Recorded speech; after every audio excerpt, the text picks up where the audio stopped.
마음이 있는 자, 몸과 영혼 병든 자, 누구든지 부르시오.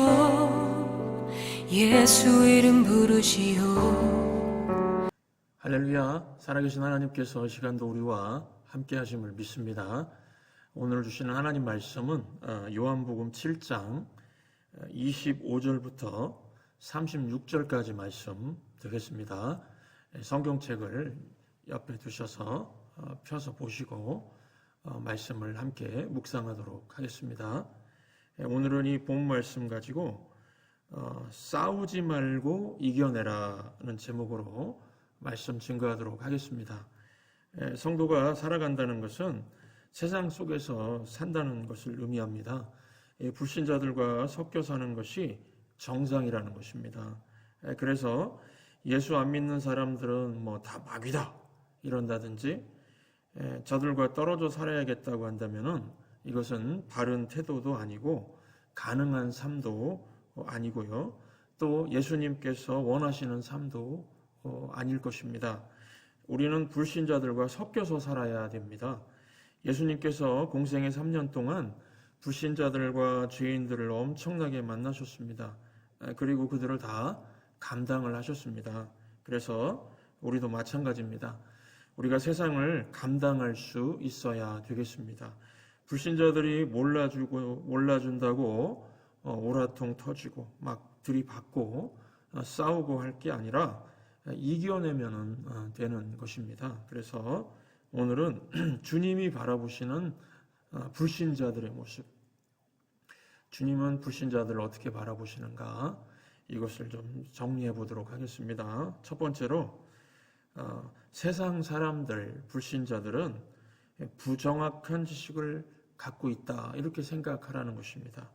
예수님도 잘 모르고 예수 믿는 사람들도 이해를 못한다는 것입니다. 그래서 정말 예수님을 알려면은 예수 믿어야 되고요.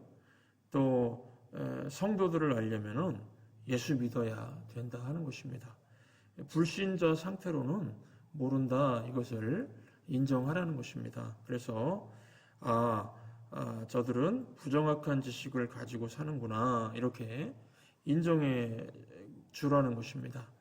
오늘 본문 보시면은 유대인 지도자들이 부정확한 정보 때문에 예수님을 미워하면서 잡으려고 합니다. 그러면 이들이 뭘 모르고 있는 것일까요?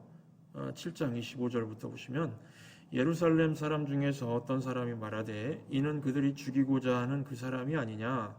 보라 드러나게 말하되 그들이 아무 말도 아니하는도다. 당국자들은 이 사람을 참으로 그리스도인 줄 알았는가? 그러나 우리는 이 사람이 어디서 왔는지 아노라. 그리스도께서 오실 때에는 어디서 오시는지 아는 자가 없으리라 하는지라. 무슨 말씀이죠?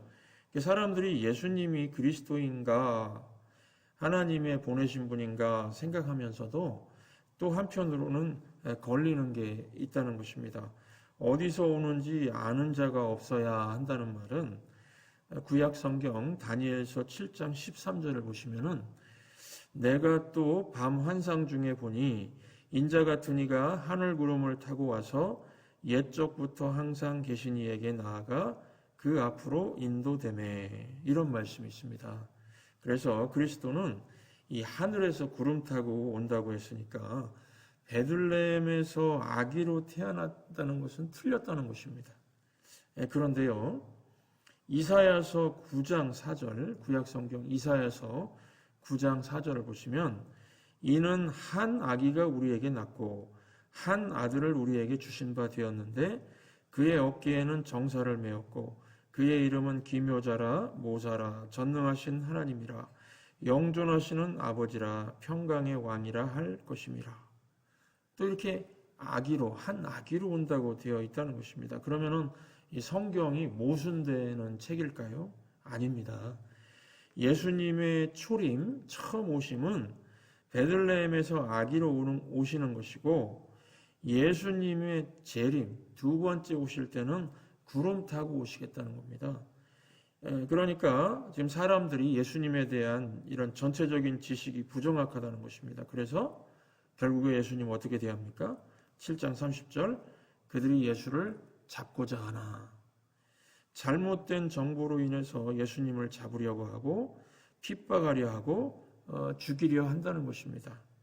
이들이 알고 있다는 것은 예수님께서 30세까지 몫으로 산 것 알고 있었고 또 동생들도 알고 있었고 부모에 대해서 아는 정도, 기껏해야 인간관계, 또 자연현상, 사회현상, 상식 수준에서 알았지 믿음이라든지 영적인 세계에 대해서는 몰랐다는 것입니다. 그래서 예수님은 이런 불신자들을 불쌍히 여기고 품으라고 했지 싸우라고 하지 않으셨습니다. 우리 성도들도 그래서 마찬가지인데요. 불신자들을 대할 때에 인정해 줘야 됩니다. 몰라서 그런 거를 어떻게 합니까?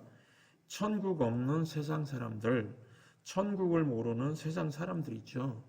이 천국만 모르나요? 지옥도 모릅니다. 그러나 그들의 세계관 안에서는 이 말이 되는 것도 있습니다. 남자는 능력이 있어야 해, 여자는 외모가 좋아야 해, 학구는 강남, 클럽은 홍대, 대학은 스카이가 연대고대 서울대를 말하죠.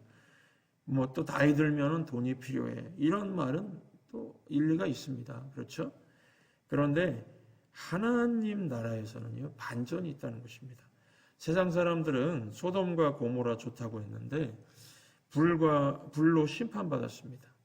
또 노아가 살던 당시에 방주 옆에서 파티하고 결혼하고 좋아했다고 하는데 홍수로 끝이 났습니다. 그래서 예수 믿는 사람은 이 지상과 또 영적인 세계를 다 보는 눈이 있지만은 세상 사람들은 이 땅만 볼 수 있으니까 이들은 부정확한 지식을 갖고 있구나 봐줘야 한다는 것입니다. 그 세상 사람들은요, 예수 믿지 않으면은 결코 저와 여러분들을 이해할 수가 없습니다. 그러니까 불신자들과 무슨 변론과 논쟁을 하거나 싸울 필요가 없습니다. 때를 얻든지 못 얻든지 우리는 정확한 복음을 전하면 된다는 것입니다. 이 정확한 복음을 가지고 세상 사람들에게 나아가면 되는 것입니다. 복음을 요약하면은 죄, 죽, 사, 십, 영 이렇게 요약할 수 있다고 그랬죠. 죄, 우리는 죄인입니다. 또 죽, 죄의 싹은 죽음입니다. 사, 하나님이 그런데 이런 죄인을 사랑하셨습니다. 그 다음에 십, 그래서 독생자를 보내서 십자가에서 죄 문제를 해결하셨습니다. 영, 그래서 우리 같은 죄인도 영생을 얻게 하셨다는 것입니다. 이것도 사실 100% 설명이 불가능하죠. 그래서 설명이 아니라 우리는 전도하는 겁니다. 전하는 것입니다. 이 선포하는 것입니다. 그래서 이 선포가 힘이 있으려면은 두 가지는 지켜야 됩니다. 먼저 불신자들에게 신뢰는 얻어야 되겠죠. 그런데 장사하면서 그 가게 가면은 썩고만 오는 것 같아. 그런데 교회 다니는 사람이야. 그러면은 이거 참 속상한 일입니다. 또 세상 사람들 비난하면서도 자기도 그렇게 살고 있는 성도, 이런 모습도 버려야 되겠죠. 우리가 불신자들과 어울려 살면서 신뢰와 정직함 속에서 이겨내면서 정확한 복음 가지고 정확한 믿음 가지고 살면 된다 하는 것입니다. 두 번째로 예수님께서 보시는 이 불신자관은요, 이들은 다 치우쳤고 보이는 세계만 믿는다는 것입니다. 그래서 예수님은 사람들의 이런 모습을 아셨습니다. 그래서 요한복음 2장 14절 보시면 예수는 그의 몸을 그들에게 의탁하지 아니하셨으니 이는 친히 모든 사람을 아심이요. 사람들이 다 치우쳐 있다는 것입니다. 그래서 로마서 3장 또 10절부터 12절 보시면 기록된 바 의인은 없나니 하나도 없으며 깨닫는 자도 없고 하나님을 찾는 자도 없고 다 치우쳐 함께 무익하게 되고 선을 행하는 자는 없나니 하나도 없도다. 대개요, 이 불신자들의 뇌 구조는 자기가 좋아하는 것을 남이 좋아한다고 생각합니다. 편견에 살면서 그게 정도인 줄 생각합니다. 제가 군대에서 소대장인가 아마 본부 중대장 할 때였던 것 같습니다. 그 부하의 부모님이 전방까지 오셔서 아들 만나고 가면서 고맙다고 제게 뭘 싸서 주셨는데 나중에 열어보니까 그 대통령들만 먹는다고 하는 고급 양주 있죠? 시바스 리걸 이걸 주고 갔습니다. 제가 예수 믿는다는 걸 모르고 준 것이죠. 제가 교회 다닌다고 했어도 그분은 아마 주셨을 겁니다. 그분 딴에는 그게 이 고마움의 표시였기 때문입니다. 교회 갔다 와서 그냥 편히 한 잔 드시면 되지 않겠습니까? 이렇게 고마움으로 주셨다는 겁니다. 불신자들은 이게 예의고 대접이라고 생각하는 것입니다. 그게 그분의 진심이었을 것입니다. 이거를 성도의 도덕적인 잣대로 재면서 판단할 수 있을까요? 어디서 술을 들이미십니까? 나를 우습게 보십니까? 이런 게 무의미하다는 것입니다. 이런 도덕적인 잣대를 댈 수 없습니다. 이같이 불신자들은 자신들의 그 잣대를 가지고 나름대로 열심히 살고 있습니다. 어느 교회 부목사님도요, 어느 순대집에 갔는데 특별 이벤트라고 순대볶음 뭘 시켰더니 갈 때 서비스로 뭘 줬을까요? 소주 한 병을 주셨답니다. 이 부목사님 이걸 받았을까요? 안 받았을까요? 받았습니다. 그래서 집으로 가져와서 교회 교역자들 생선 구워주는데 이 소주를 부어서 사용했다고 합니다. 이 소주는 생선 요리에 참 좋다고 합니다. 냄새 나지 않게 하니까요.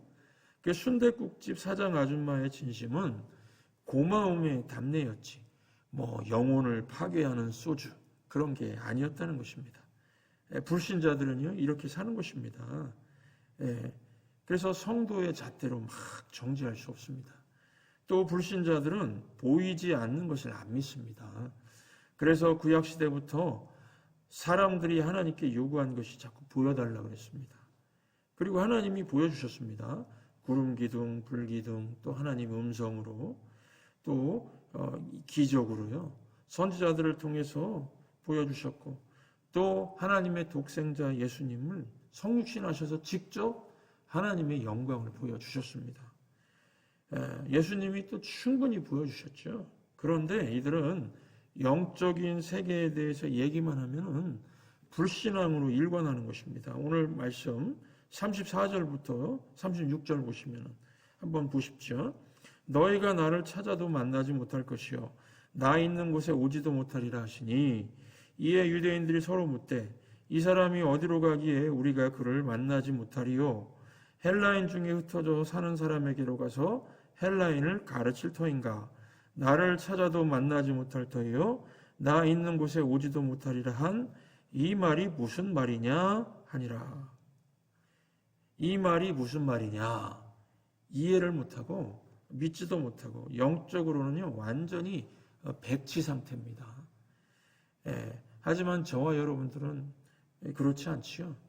최근에도 예수님 다 한두 번 만나보셨을 겁니다. 부활하신 예수님 만나보셨을 것입니다. 믿음 좋으면은 보여주지 않아도 느낍니다. 예배를 통해서 또 말씀을 읽다가 기도를 통해서 다 느껴보셨을 겁니다. 저는 우리 주님이 너무나 좋습니다. 왜냐하면은 우리가 막 주님 보여주세요 이래도요 우리 수준에서 적당한 기적과 신비를 체험케 해주시기 때문에 그렇습니다. 만약에요 극단적으로 여러분들이 집에 계시는데 갑자기 소파에 예수님께서 딱 앉아 계시고 또 침대 옆에 앉아 계시고 그러면 어떠실 것 같습니까? 또 여자 성도님들 화장대에서 이렇게 화장하고 계시는데 거울에서 예수님이 쑥 나타나시면 어떠실까요? 화장하시다가 심장마비로 돌아가셔서 아마 화장터에 가서 화장하셔야 될 겁니다. 예수님께서는요 이적을 행하실 때도 물 위를 걸어오시는 정도 막 비행기가 없던 시절에 예수님이 막 날아다니시고 이런 거 안 하셨습니다. 적당한 수준에서 기적을 행하셨습니다. 참 신기한 게요 우리 삶에서 세월이 흘러도 우리 믿음이 사라지지가 않습니다. 왜 그렇습니까? 예수님이 우리 안에 계시니까요. 믿음 약해질 것 같으면 적당한 체험을 주시고요. 이런 거 느끼시죠? 그래서 결론적으로 말씀드리면은 불신자들과 세상 속에서 우리가 어떻게 살아야 되겠습니까?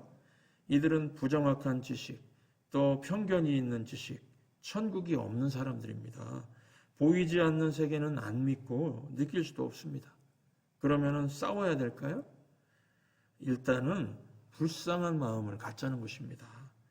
예수님은 이들이 불쌍해서 눈물까지도 흘리셨습니다.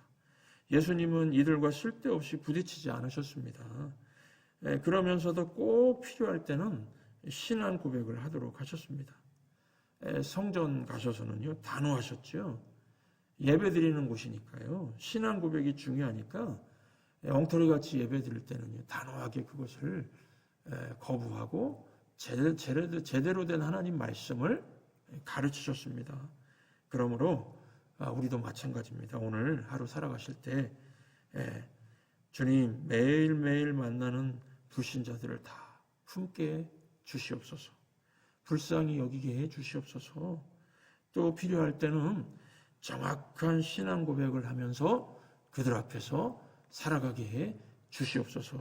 이렇게 기도하시면서 오늘 또 하나님의 자녀다움, 또 세상은 하나님도 모르고 천국도 모르고 또 믿음도 모릅니다. 그러니까 이들을 하나님의 사랑 가운데서 잘 섬기면서 사실 수 있기를 주의 이름으로 축원합니다.